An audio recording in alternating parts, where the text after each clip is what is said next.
네, 오늘은 자동차주에 대해서 자세한 내용 알아보는 시간 마련을 했습니다. 미국의 관세와 관련돼서 많이들 자동차주에 대해서 이것이 과연 악재가 될 것인가 또 생각이 많으시고 요즘에는 엔비디아와의 협업 소식도 호재가 어느 정도 된 감이 없지 않아 있는데 과연 자동차주에 대해서는 어떤 투자 의견을 애널리스트들은 가지고 있는지 궁금하거든요. 오늘 이 시간은 키움증권의 신윤철 연구위원으로부터 도움 말씀 들어보는 시간 마련을 했습니다. 어서 오세요. 네, 안녕하세요. 네, 저희가 먼저 질문을 드렸잖아요. 네네. 자동차 업종에 대해서 어떻게 시각을 가지고 계신지 먼저 화면으로 준비를 했습니다. 한번 만나보시죠. 자동차 업종의 수합 분석을 먼저 들어봤습니다. 강점에 대해서는 미국의 신공장 주주 환원의 확대에 대해서 주셨고요. 약점은 아무래도 트럼프 행정부의 관세 리스크 그리고 지배 구조와 관련해서 언급을 해주셨습니다. 기회 요인으로는 금리 인하 그리고 원화 약세, 수출로서의 기회가 되겠죠. 위험 요인으로는 내수 시장 경쟁 심화 그리고 인도 경쟁사의 약진이라고 해주셨습니다. 일단은 자동차 업종의 최근 흐름에 대해서 어떻게 전반적으로 평가하고 계신지 궁금하거든요. 네, 이제 어제 오늘 기사도 많이 나오고 있지만 현대차, 기아 친환경차 수출 굉장히 늘어나고 있고 글로벌 경쟁력이 약화되는 구간은 절대 아니라고 생각을 합니다. 네. 이제 다만 이제 현대차, 기아가 연간으로 제시했던 판매량 가이던스가 있었고 사실 3분기까지 달성률이 좀 저조했었기 때문에 이번 4분기에 어느 정도 메이크업을 해야 되는 상황이었거든요.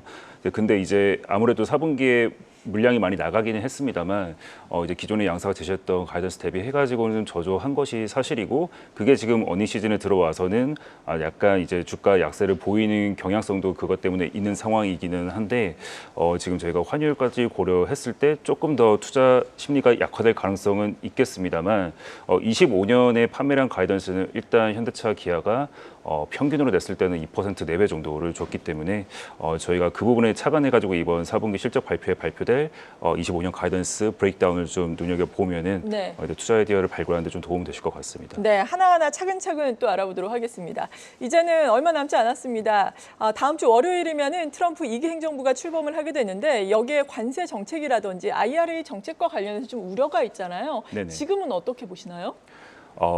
일단 트럼프 당선인이 지금 대통령 취임이 1월 20일이죠. 그 전까지도 그 뷰를 바꿀 것 같지는 않습니다. 즉 이제 멕시코나 아니면은 보편 관세, 아니면은 IRA나 AMPC에 대한 그 예산 축소 지금 굉장히 강력하게 주장을 하고 있기 때문에 그 리스크는 전혀 축소가 되지 못했고 네. 이제 제가 이제 작년 10월, 11월부터 이제 현대기아에 대해서 조금 보고서를 통해 우려를 표시했던 내용들이 아직까지도 상존해 있는 상황입니다.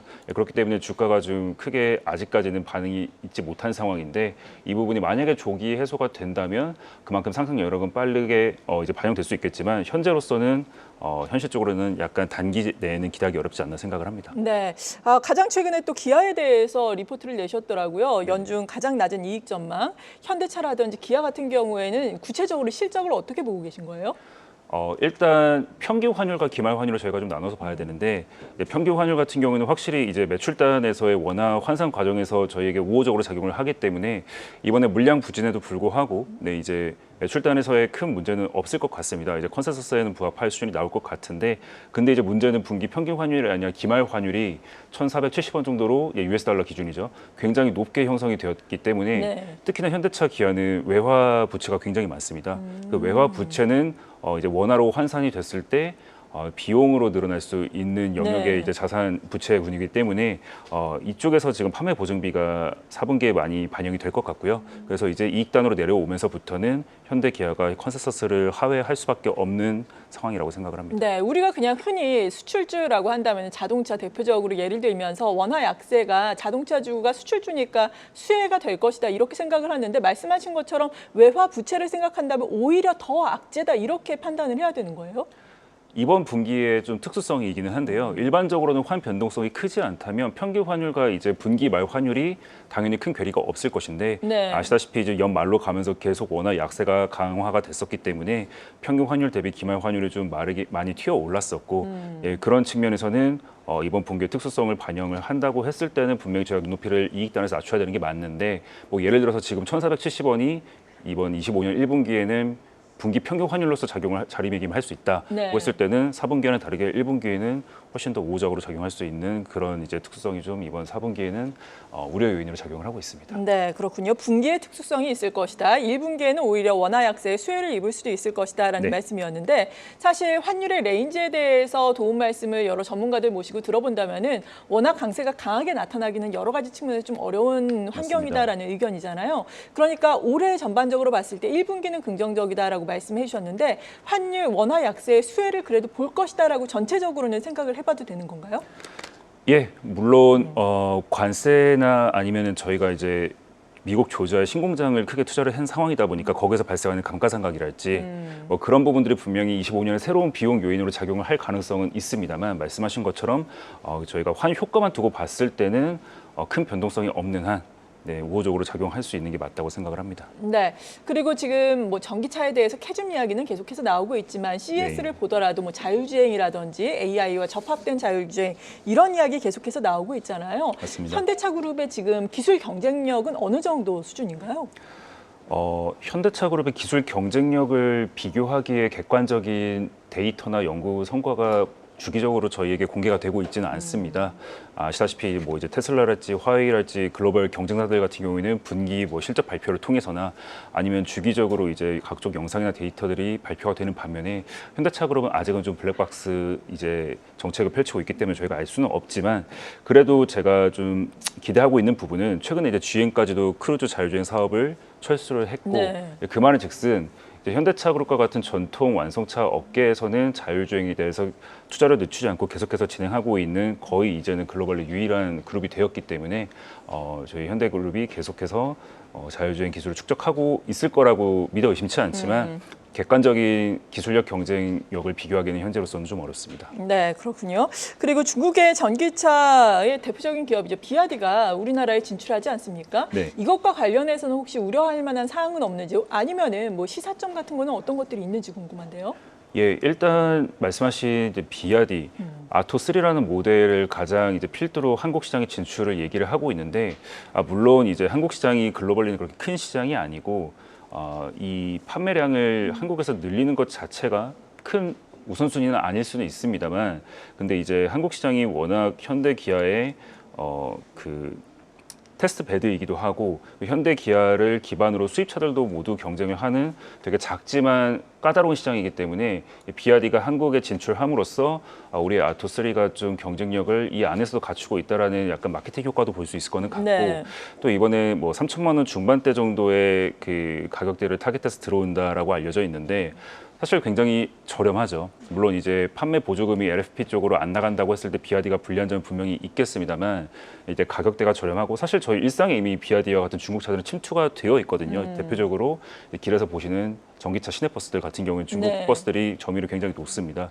네, 그렇기 때문에 중국산이라는 이미지는 있지만 실제로 저희가 이미 탑승을 하고 있고 실제로 거기서 안전 문제들이 발생되지 않고 있고 초기에 그 중국차라는 그 인식에 대한 틀만 좀 깨지기 시작을 한다라고 했을 때는 상당히 이제 내수 시장에서 강력한 경쟁군으로 등극할 게 이제 비아디 내지는 뒤이어 들어올 샤오미, 샤오펑이라고 생각을 합니다. 네, 그렇군요. 중국 업체들이 어떻게 또 퍼포먼스를 또 발휘를 하는지 내수 시장에서 확인을 해봐야 될 문제일 것 같고 앞서서 완성차 업체를 중심으로 한 투자 의견을 들어봤는데 부품 쪽도 커버를 하고 계시잖아요. 네, 맞습니다. 전반적으로 완성차 부품 보신다면은 어느 쪽을 더 유망하게 보고 계세요?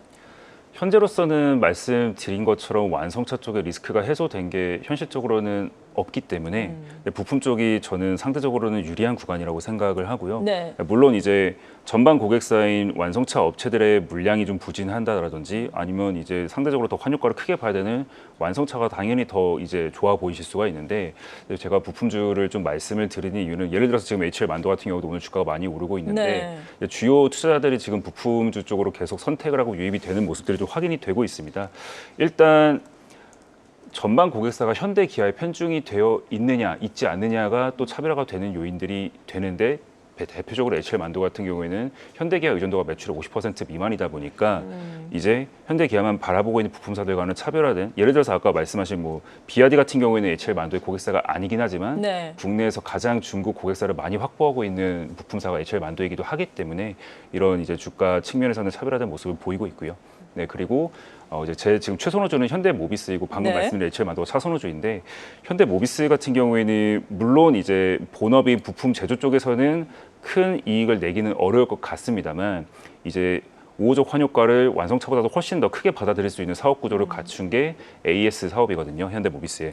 그런 쪽에 이번 하반기에 굉장히 우호적으로 작용을 할 것 같고 이제 평균적으로 25년에 1,400원대가 유지가 된다고 했을 때는 기존 대비 훨씬 더 높은 영업이익률을 현대모비스 A 사업부에서 기대를 할 수 있기 때문에 전방 물량이 나오지 않더라도 충분히 그 부분을 보완할 수 있는 그런 이제 이익 체력 그리고 이제 주주 환원 측면에서도 현대차, 기아와 유사한 수준으로 이제는 가이던스를 줬기 때문에 저희가 주주 환원 측면에서 접근을 하더라도 현대모비스가 상대적인 열의가 있지는 않습니다. 그런 측면에서는 관세 리스크를 가지고 있는 현대차, 기아보다는 현대모비스 그리고 HL만도 쪽으로 좀 눈여겨보시는 게 좋지 않을까 생각을 합니다. 네, HL만도 같은 경우에는 지금 매수 의견 목표 주가는 35만 원까지 주고 계십니다. 리포트를 보니까 AMPC 반영이 시작됐지만 전동화 논캡티브 수준은 아직이다. 이 부분은 좀 설명이 필요해 보이는데 어떻습니까? 예. 아마 지금 현대모비스 말씀 주신 것 같은데요. 맞아요. 예.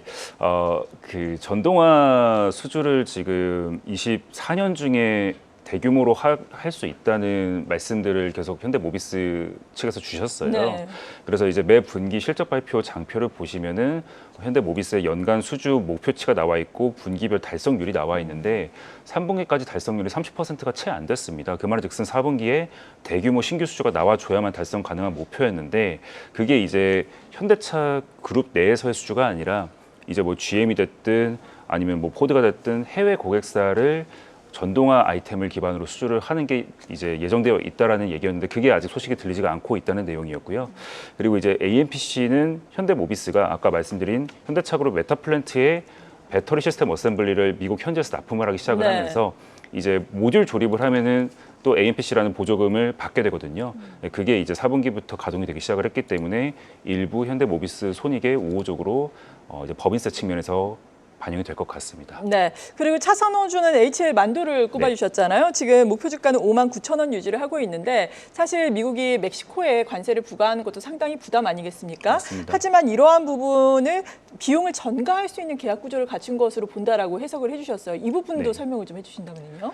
예, 사실 관세는 국경을 넘는 주체가 관세를 납부해야 되는 주체가 되는 것이거든요. 네. 그렇다 보니까 멕시코의 만도가 공장을 가지고는 있지만 그렇다고 해서 만도가 관세를 내야 되는 거냐라고 했을 때는 그 계약 구조를 좀 면밀히 볼 필요가 있는데 이제 HL 만도 같은 경우에는 미국에서 공장을 가동하고 있는 고객사들에게 부품을 수출을 하는 경우에 고객사들이 직접 멕시코 국경을 넘어와서 딜리버리를 하는 계약 구조가 거의 매출의 90% 이상으로 되어 있는 상황입니다. 이제 그렇다 보니까 HL만도 입장에서는 멕시코 공장에서 생산을 할 뿐인 거고 그거를 이제 들고 미국 국경을 넘는 거는 완성차의 몫이기 때문에 관세가 이제 표면적으로는 완성차 쪽에서 부담을 해야 되는 상황이고요. 물론 이게 어느 정도 부품사들에게 어느 정도 비용 증가가 우회적으로 발생할 수는 있습니다만 이제 오너십 자체가 완성차에 있다라는 점에서는 훨씬 더 상대적으로는 비교 우위에 있지 않나 생각을 하고 있습니다. 네, 오늘 이렇게 자동차 업종에 대해서 섹터 애널리스트 모시고 도움 말씀 들어봤습니다. 탑픽은 현대모비스 그리고 차 선호주로는 HL만도 선정을 해주셨습니다. 키움증권의 신윤철 연구위원이었습니다. 감사합니다. 네, 감사합니다.